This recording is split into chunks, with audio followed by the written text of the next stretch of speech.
Hi everyone, welcome to School of English. In this lesson, we are going to study advice. Which modal verbs can we use to express advice? The first two are should and ought to. Should or ought to is used to give or ask for advice. They can be used both to give and ask for advice. Should is more popular.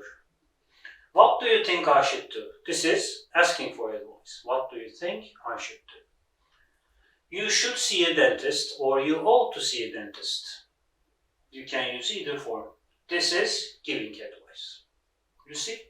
Generally, should and ought to are considered to have the same meaning and usage. That is, they can be used interchangeably. Either one is possible. But actually there is a slight difference, which is generally ignored, let's say. Ought to is preferred. We prefer to use ought to when the advice involves a responsibility or duty of the person addressed. This is a very slight difference. You ought to tidy your room. It is already his responsibility. As it is his responsibility, we can choose to use ought to here. If you say this sentence with should, there is no loss of meaning. You need to say that. Okay. And another form of advice in English is had better. Had better expresses strong advice, implying a warning or threat. You see the short form, and the negative is had better not. Let's have a look at the examples. You had better save some money, you see, or otherwise you won't be able to buy that computer.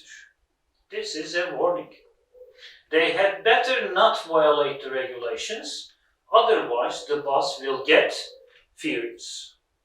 This is like a warning, a mixture of a warning or threat. The sentences with had better are often followed by expressions such as otherwise or as they indicate warning.